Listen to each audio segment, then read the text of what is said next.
What is going on, guys? Money Webby here, back again on Sunday. We're doing a video on Sunday here for the NBA. First one this whole entire year, but we got a 5-game slate, a main slate kicking off at 7 p.m., so I figured I would get a video done, and honestly some good games to target in this one, so definitely try to play it if you can. We had a good night last night with some of our plays, and the lineup did very well as well, so it was a good night in general. Jokic had a good night, Favors, Saric, Shabazz, Anthony Davis did pretty solid, and Neely Keenan returned a bit of value as my Dollar Tree play as well. So hopefully we can keep it going here tonight with some good plays on Sunday. I mean, I'm not sure how many people are going to watch this video, but I figured I would get it out because it is at 7 o'clock, so better kind of a kickoff time for this NBA slate, and better for me to get the video out now when like the normal NBA slates for Sunday start at like 3 p.m. I believe. So I mean, normally I don't really look at it, but I looked at this one and I was like, what the hell, let's get it done here. So I got my top 5 plays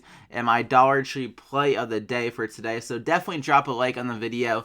Let's try to go over 50 likes if you can. I would greatly appreciate it, and definitely subscribe. About 80 subscribers away from the giveaway, $50, whoever can win that DraftKings contest I'm going to host. So we're going to kick it off with Russell Westbrook here at 11,600, going against Dallas. A good matchup against Dennis Smith Jr., the rookie. He's really struggled this year defensively, so I think Westbrook can get it done yet again in the spot. Over 60 drafting points his last 5 games, and he's kind of been on a tear recently this whole entire week in general, like on the team, even with Paul George in the lineup, and he's going to be without Paul George and Robertson in this game. We saw him go ham last game against Milwaukee, and honestly, this might be a better matchup for him against Dallas, so I think Westbrook can have a big game here, maybe even get a triple-double, some more shots going up without Paul George, so I like him a lot. I think he's safe for 50-plus drafting points, can definitely reach 60 to 70 drafting points in this matchup, so lock him in there. And then we're going to go with Nicolas Batum here, going against Austin Rivers, who's another guy that struggled defensively this year.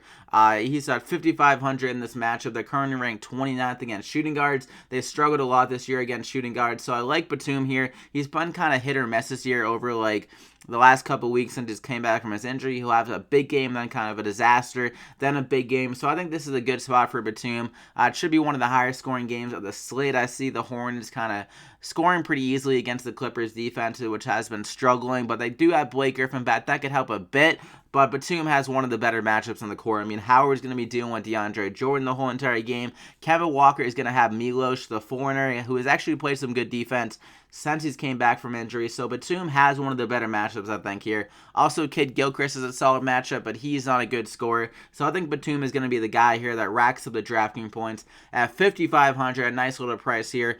Lock him in. And I mentioned Blake Griffin. We're going to go with him here at 7,600, going against Charlotte. Like I said, DeAndre Jordan's going to have to deal with Dwight Howard this whole entire game. So I think those guys are going to be battling. And then Blake Griffin's going to do the dirty work here with some scoring, like against Marvin Williams. He's not a great defender. So I think Blake Griffin here, he's a little bit too cheap as well. They still had him priced like he's kind of coming off the injury. But he came off the injury last game against the Lakers. He got 32 minutes, 41 drafting points. So I think he'll be good to go here. They are playing at home in LA as well. So he's going to put on a show here.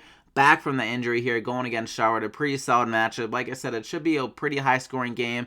I see both teams getting over 100 points, and I see Blake Griffin leading the way for this Clippers team, so lock him in. I like the price, especially if he can get a few more minutes in that spot. Another guy coming off injury, though, Clint Capela, 6,500 going against the Lakers. A great matchup here. They struggle a lot down low. And also Capela, he's coming off like an eye injury, so if he's back, he's not going to be like hindered in any way. It's an eye injury. It's not like he's going to be kind of like trying to find his legs. The guy's a freak of nature. His eyes should be fine if he's probable. And also the coach said he's already going to play in this game. So I like him coming off that little layover where he didn't play since December 25th.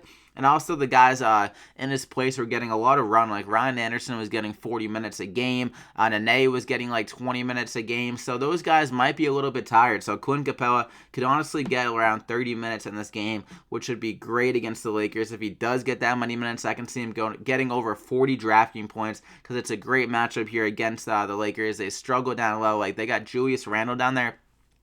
Starting last game, there's no way he can compete with Clint Capela down low. Clint Capela is just way too big and way too too much of a freak of a player. Guys like Giannis playing the center, guys a freak of nature. So Clint Capela, 6,500. I like him a lot. Lock him in there. And for my fifth and final play, I'm not like entirely sure about this because you never know with the Suns like who's starting at the center. But Tyson Chandler, he's been starting like every game recently.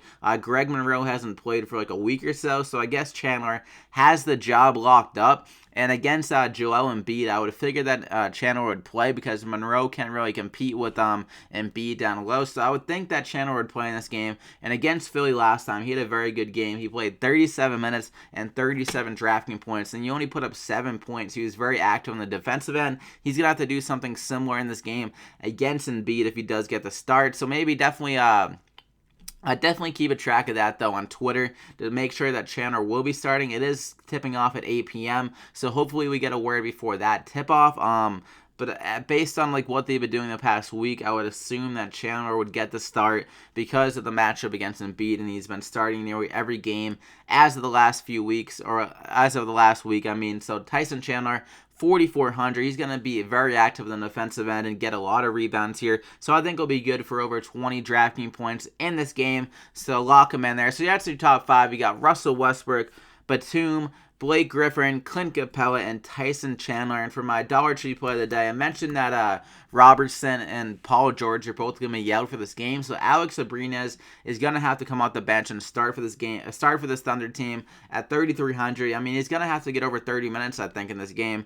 They really have no depth besides him and this like Hustis guy, whatever. Hustis, I don't even know, came out of nowhere, but he's going to be probably starting at the shooting guard. Abrines is, and then the other guy, Hustis, is going to be starting at small forward. So like I said, Westbrook's going to be going off, and hopefully Abrines can just knock down a few of his shots, his opportunities. Like when he's gone over 30 minutes, he's done pretty solid. Like against Indiana, he got the start in that game, put out 24 drafting points. He's capable of doing it. We saw last year he got some good games. So I think this could be a good game for Abrines, considering the opportunity. He should be starting at 3,300. The price is too good to pass up. So lock him in there. So that's it, guys. With Abrines, it really frees up a lot. Like, we got 5,500 now remaining per player. Just got to hope that Abrines can return value. If he does, I think it'll be a crazy night here, and we'll have a huge night. So definitely drop a like in the video if you enjoyed it. Like I said, let's try to get over 50 likes in this one. Thank you so much, and subscribe to the channel if you haven't already to get these winning plays every single day. So I wish you guys the best of luck on this 5-game slate. I know I said that I'd see you guys back on Monday, last video, but figured I would get it done on Sunday here with this 5-game slate at 7 p.m. So I hope you guys enjoyed it. Good luck tonight, guys, and for sure we'll see you back here on Monday.